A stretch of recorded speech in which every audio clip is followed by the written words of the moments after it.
जय हिंद दोस्तों। तो आज हम लोग पढ़ेंगे कथन और निष्कर्ष, स्टेटमेंट एंड कंक्लूजन। जो बहुत सारे परीक्षाओं के लिए बहुत ही महत्वपूर्ण सवाल आज हम लोग डिस्कस करने वाले हैं और मैं आपको दो कहानी पे पूरा का पूरा चैप्टर खत्म कर दूंगा।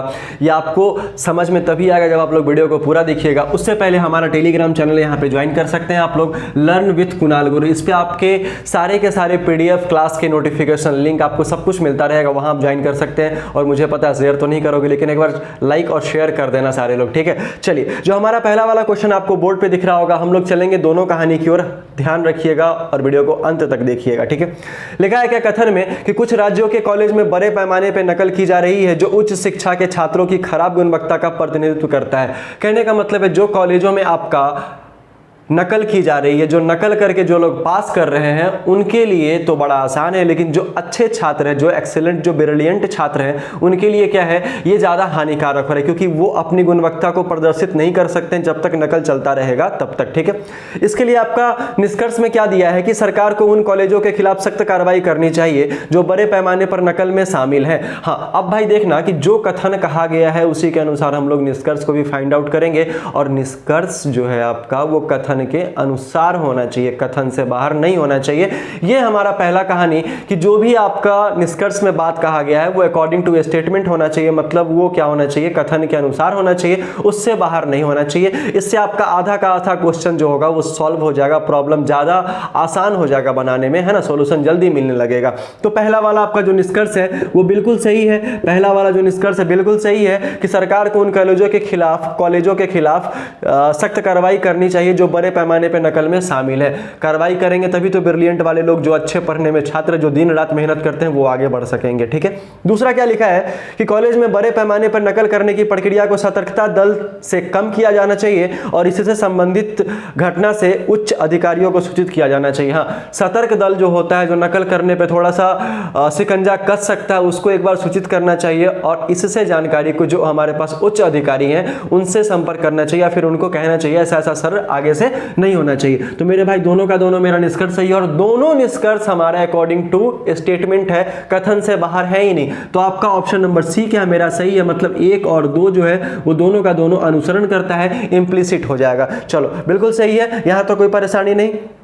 दूसरे वाले क्वेश्चन पे आते, जरा ध्यान देना। क्वेश्चन में क्या लिखा है कि स्थानीय नगर पालिका ने समाचार पत्र में वेंडर्स के लिए एक नोटिस जारी किया है। मोहल्ले 3 में पुल निर्माण के लिए स्थानीय ठेकेदार के मुहरबंद निवेदनाएं आमंत्रित की जाती है। देखो जरा क्वेश्चन में क्या लिखा है कि नगर पालिका एक पुल बनाने की योजना बना रही है। अब सबसे बड़ा बात कि हम लोग कथन को बहुत बढ़िया तरीके से पढ़ेंगे तभी निष्कर्ष मेरा क्लियर हो जाएगा, इस बात का हमेशा ख्याल रखना, ठीक है। लिखा है क्या, स्थानीय नगर पालिका ने समाचार पत्र के वेंडर्स के लिए एक नोटिस जारी किया है। स्थानीय जहां का वो नगर पालिका है, वहां के समाचार पत्र के जो वेंडर्स होते हैं उनके लिए एक नोटिस जारी किया है कि मोहल्ले 3 में पुल के निर्माण के लिए स्थानीय ठेकेदार के मुहरबंद निवेदनाएं आमंत्रित की जाती है। मतलब ठेकेदार को आमंत्रित किया जाता है। वो करेगा कैसे, तो न्यूज़पेपर के जितने भी आपके वेंडर्स होंगे उसके द्वारा इस न्यूज को आगे मोहल्ले में फैलाया जाएगा, ठीक है। तो पहला निष्कर्ष क्या लिखा है कि नगर पालिका एक पुल बनाने की योजना बना रही है। बिल्कुल सही कि नगर पालिका जो है एक पुल बनाने की योजना बना रही है, तभी तो न्यूज़पेपर के वेंडर्स को ये आमंत्रित पत्र भेजने का निर्णय लिया गया है। तो पहला वाला आपका क्या हो जाएगा, बिल्कुल सही हो जाएगा, यहां तक तो कोई परेशानी नहीं है। अच्छा, दूसरे वाले पे आते हैं। लिखा है क्या है, वह जानना चाहती है कि कितने ठेकेदारों को दिलचस्पी होगी। मेरे भाई जब ये पेपर में ऐड दे रहा है तो दिलचस्पी का बात नहीं है, वो चाह रहा है आमंत्रित करना चाह रहा है, दिलचस्प लेने का, ये फिर ये मजा लेने का बात ही नहीं हो सकता है ना। तो ये दूसरा वाला बिल्कुल सही है। और ऐसे भी दूसरा वाला आपका आउट ऑफ स्टेटमेंट है, तो हम लोग कह सकते हैं कि अकॉर्डिंग टू स्टेटमेंट कोई भी निष्कर्ष होना चाहिए, कथन से बाहर निष्कर्ष नहीं होना चाहिए। बाहर कहने का मतलब जो आपका कथन में दिया गया है वही निष्कर्ष में दिया गया होना चाहिए, और कथन कभी गलत नहीं होता है, इस बात की गारंटी है। चलिए बाबू, आगे वाले क्वेश्चन पे चलते हैं। बोर्ड पे आपको क्वेश्चन दिख रहा होगा। राम के चचेरे भाई श्याम ने चाय पीते हुए कहा कि नागपुर में अति विषम जलवायु है।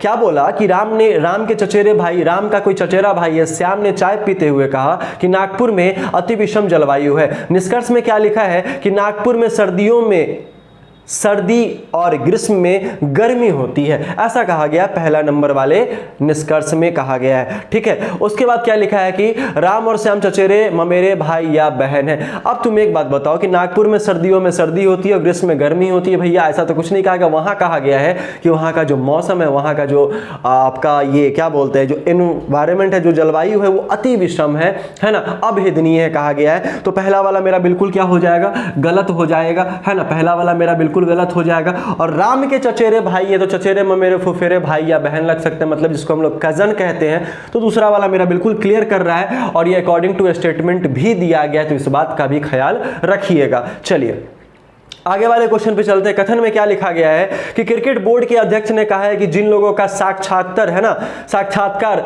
किया जाएगा वे पूर्व भारतीय विकेट कीपर और वे कोच के पद के लिए उपयुक्त हैं। लिखा गया है कि क्रिकेट बोर्ड के अध्यक्ष ने कहा है कि जिन लोगों का साक्षात्कार किया जाएगा वे जो है वो पूर्व भारतीय विकेट कीपर और वे कोच के पद के लिए उपयुक्त होंगे। तो पहला क्या लिखा गया है आपका, जरा ध्यान दीजिएगा कि बोर्ड के प्रमुख मानते हैं कि पूर्व विकेट कीपर कोच के लिए सबसे अच्छा विकल्प है। हाँ भाई, अगर ये सबसे अच्छा विकल्प नहीं होता तो ये अध्यक्ष जो बोले वो तो गलत हो जाता, लेकिन कथन में ऐसा कहा नहीं गया है। सिर्फ कहा गया है विकेट कीपर और जो आपका पूर्व जो क्रिकेटर होंगे उसके लिए क्या है, वो कोच का पद क्या है, उपयुक्त है। मतलब पूर्व भारतीय विकेट कीपर के बारे में बोला है, कोच के पद के लिए, तब ये मानते हैं, तो ये बिल्कुल सही है। हाँ चलो भाई, ये मान रहे हैं तभी तो उस पद के लिए क्या कर रहे हैं, रिक्रूट कर रहे हैं। ठीक है, दूसरा क्या लिखा है कि पूर्व विकेट कीपर के पास पिच पर अधिक अनुभव है। मतलब पूर्व जो विकेट कीपर होंगे उनको पिच का अधिक अनुभव होगा क्योंकि वो पहले ही विकेट कीपर रह चुके हैं। बात को समझना,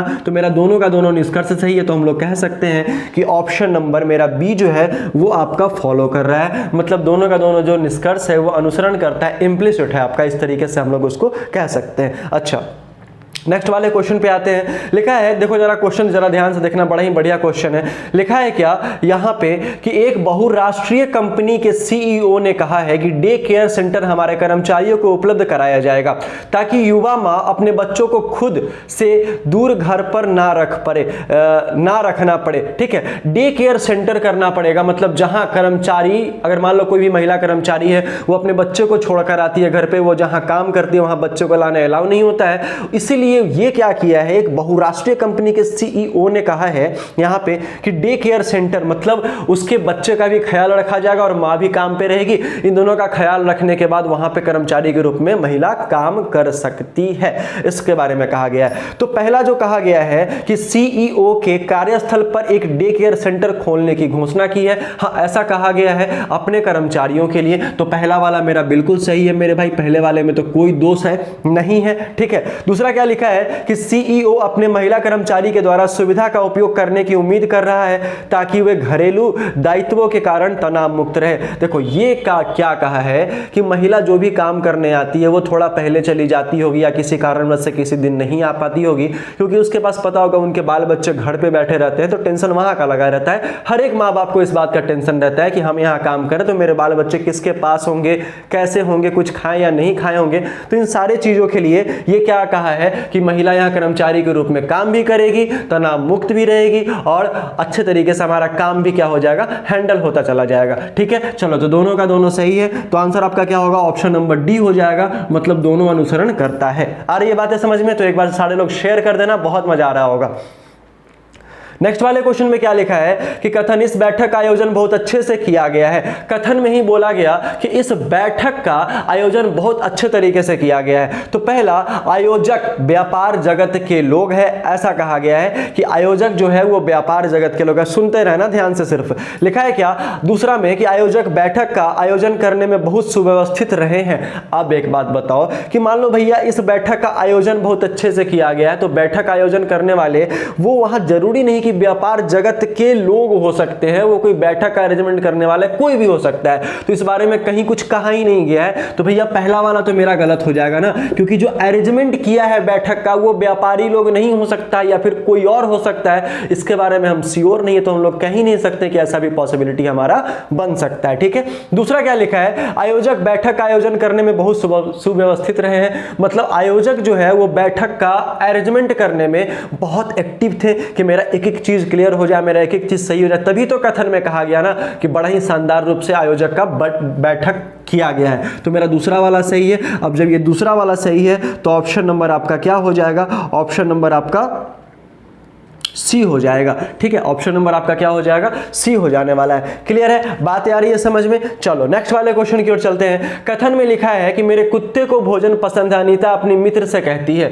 अनीता अपने मित्र से कहती है कि कुत्ते को भोजन पसंद है, ऐसा कहा गया है। तो लिखा क्या है निष्कर्ष में? अनीता के पास एक कुत्ता है। अनीता के पास क्या है? एक कुत्ता है। अरे भाई, जब उसके पास कुत्ता है तभी तो उसको पता है कि उसके कुत्ते को भोजन ज्यादा पसंद है, तभी तो वो अपनी सहेली से कह रही है ना। तो पहला वाला मेरा क्या हो जाएगा? बिल्कुल सही हो जाएगा। बस आप लोग देखते बनाओगे कि ये मेरा बिल्कुल सही हो जाएगा। दूसरा कहानी आपका क्या है मैं बिल्कुल बताऊंगा, अंत तक बने रहिएगा। देखना क्या लिखा है, उसका कुत्ता भोजन के अलावा कुछ भी पसंद नहीं करता है। अब सिंपल बात तुम एक बताओ मुझे यहाँ पे कि वो भोजन के अलावा कुछ पसंद करता है या नहीं करता है। ऐसा कहीं नहीं कहा गया है, सिर्फ यहाँ पे कहा गया है कि कुत्ते को भोजन पसंद है या फिर केवल भोजन पसंद नहीं है या फिर केवल भोजन पसंद, ऐसा कुछ कहीं नहीं गया है। तो ये दूसरा वाला आपका गलत हो जाएगा। अब देखो दूसरा जो हमारे पास कहानी है, ये सेकंड जो हमारे पास स्टोरी है, वो आपका क्या जरा ध्यान दीजिएगा। मतलब कथन में तो सही है, कथन तो हमेशा सही होता है, लेकिन निष्कर्ष में सभी लगा रहे या फिर एकमात्र लगा रहे या फिर केवल लगा रहे, तो ये हमेशा सारा का सारा जो निष्कर्ष होगा वो हमेशा आपका गलत हो जाएगा, है ना। ये था हमारा दूसरा कहानी। तो फायदा उन्हीं लोगों को मिला होगा जो वीडियो पूरा का पूरा देखे होंगे, तभी समझ में आएगा। चल लिखा है क्या कि कथन में एक फिल्म देखने के बाद लीला ने कहा कि मैं अपने सभी दोस्तों को इस फिल्म को देखने का सुझाव दूंगी। बात को समझना, एक फिल्म लीला ने देखा है और वो फिल्म देखने के बाद क्या कहा है कि इस फिल्म को देखने का सुझाव मैं अपने सारे दोस्तों को देने वाली हूं। ठीक है, तो निष्कर्ष में आपका क्या लिखा जरा ध्यान देना कि लीला ने फिल्म देखने का आनंद लिया है, तभी उसे अच्छा लगा है, तभी वो किसी दूसरे को बता रही कि भाई तुम भी जरा सा फिल्म देख लो, बड़ा अच्छा फिल्म है। ठीक है, तीसरा कि वह चाहती है कि उसके दोस्त भी फिल्म देखें, तभी तो वो कह रही है कि मैंने जब देख लिया तो मैं अपने दोस्त को भी दिखाऊंगी। मतलब ये कंफर्म है कि भैया दोनों का दोनों जो निष्कर्ष होगा मेरा बिल्कुल सही होने वाला है। इंटरेस्टेड है ना? चलिए क्लियर है। नेक्स्ट वाले क्वेश्चन पे आते हैं। लिखा क्या है कथन वाले में कि लीमे की नई घड़ी को देखते हुए नीता ने टिप्पणी की है, ओह यह बहुत बढ़िया है। आपने इसे कहां से खरीदा है? लीमे की एक नई घड़ी है, उसको देखते हुए नीता ने टिप्पणी की है कि ओह यह बहुत बढ़िया है। आपने इसे कहां से खरीदा है? निष्कर्ष में क्या लिखा है कि लीमे की एक घड़ी आकर्षक है ना, आकर्षक है तभी तो उसे पसंद है। उसके बाद आपका क्या लिखा है कि नीता जानना चाहती है कि इस तरह की घड़ी कहां से खरीदे। हाँ, वो अच्छी भी लगी उसको घड़ी नीता की, और कौन से कंपनी की थी? लीमे की कंपनी की घड़ी थी, अच्छी लगी है और वो खरीदना भी चाहती है। तो दोनों का दोनों मेरा निष्कर्ष सही होगा। तो ऑप्शन नंबर ए आपका क्या है? बिल्कुल सही है इस क्वेश्चन का आंसर। ठीक है, चलो बाबू नेक्स्ट वाले क्वेश्चन पे आते हैं। लिखा क्या है कि एक समूह संगीत प्रदर्शन करने के बाद या फिर देखने के बाद सतीश ने टिप्पणी की है कि मृणाल ने अच्छा गाया है। मतलब एक समूह संगीत प्रेजेंट किया गया था और उसको देखने के बाद मृणाल ने कहा है कि सतीश ने कहा है कि मृणाल ने अच्छा गाया है। ठीक है, सतीश ने मृणाल की गायन की प्रशंसा की है। यस, बिल्कुल सही है ना। तो ये पहला वाला मेरा क्या हो जाएगा? बिल्कुल सही हो जाएगा। दूसरा क्या लिखा है? अन्य सभी गायकों ने अच्छी तरह नहीं गाया है। अब भैया हम डायरेक्टली नहीं कह सकते हैं कि अच्छी तरह गाया या नहीं गाया, मुझे पता ही नहीं। मुझे बस इतना पता है कि मृणाल ने अच्छा गाया और सिर्फ स्टेटमेंट में मृणाल का चर्चा है, लेकिन कंक्लूजन नंबर दूसरा आउट ऑफ स्टेटमेंट जा रहा है, इसलिए हमारा दूसरा वाला बिल्कुल क्या हो जाएगा? गलत हो जाने वाला है। बात आ रही है समझ में? तो कैसा लगा आज का वीडियो फटाफट से कॉमेंट करके बताइएगा और हमारा टेलीग्राम चैनल ज्वाइन करना बिल्कुल ना भूलिएगा। और इससे पहले मैंने बहुत सारे statement and conclusion, statement and assumption के वीडियो डाल रखे हैं, वो जाकर एक बार कंप्लीट देख लेना आप लोग। फिर हम लोग मिलते हैं नेक्स्ट वाले वीडियो में, तब तक के लिए बहुत बहुत धन्यवाद।